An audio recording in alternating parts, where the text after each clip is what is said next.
कभी कभी जिंदगी भी कबड्डी के खेल जैसी लगती है। हर कोई अपनी अपनी टीम में है, अपनी सोच, अपने लक्ष्य और अपने डर के साथ। जो मैदान में उतरा है वही जानता है कि सांस रोककर हर कदम कितनी हिम्मत से उठाना पड़ता है। देव एक साधारण युवक था। न नौकरी थी, न कोई बड़ी पहचान, लेकिन उसके अंदर कुछ कर दिखाने की आग थी। वह रोज अपने छोटे से कमरे में बैठकर सपनों के महल बनाता, मेहनत की ईंटों से उन्हें सजाता और उम्मीद के रंगों से रंग देता।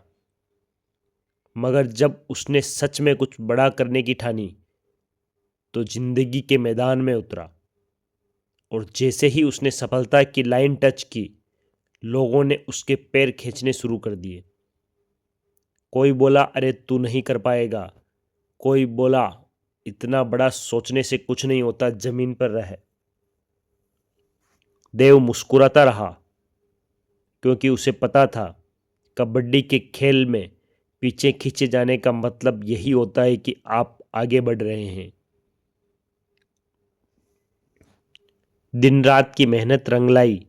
कुछ सालों बाद वही देव जो कभी भीड़ में गुम था, अब लोगों के लिए प्रेरणा बन चुका था। लोग कहते थे भाग्य ने साथ दिया, पर वो जानता था कि विधि के विधान को कोई टाल नहीं सकता। लेकिन मेहनत करने वाला इंसान अपने भाग्य की दिशा जरूर मोड़ सकता है।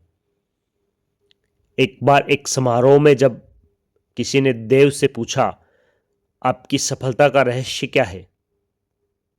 वो मुस्कुराया और बोला, देखिए, श्री कृष्ण की चाहत राधा थी, चाहने वाली मीरा थी और मिली उन्हें रुक्मणी। इसका मतलब यही है कि हम जो चाहते हैं वो हमेशा हमें नहीं मिलता, पर जो हमें मिलता है वही हमारी जरूरत है और वही हमारी नीति होती है।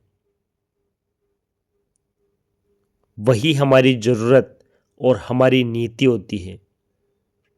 देव की बात सुनकर हॉल तालियों से गूंज उठा। उसने आगे कहा, जिंदगी बदलावों से ही बनती है। अगर हर चीज हमारी मर्जी से होती तो शायद हम कभी भी सीख ही नहीं पाते। कुछ परिवर्तन हमें सफलता देंगे तो कुछ हमें सफल होने के गुण सिखाएंगे। देव की कहानी हर उस इंसान के लिए थी जो जिंदगी के मैदान में लड़ रहा है। वो बताता है कि गिरना, थकना, हारना, ये सब खेल का हिस्सा है। महत्वपूर्ण यह है कि आप हार मानकर मैदान से बाहर न जाएं, क्योंकि जिंदगी कबड्डी की तरह ही है। अगर आप डरकर सांस रोक लें तो हार जाएंगे, लेकिन अगर आप डटे रहे, अपनी सांसों पर काबू रखें, तो जीत आपकी ही होगी। और तब जिंदगी खुद कहेगी, कबड्डी कबड्डी कबड्डी, चलो एक और राउंड शुरू करें। ऐसी ही प्रेरणादायक कहानियों के लिए हमारे चैनल को सब्सक्राइब करें। Thank you.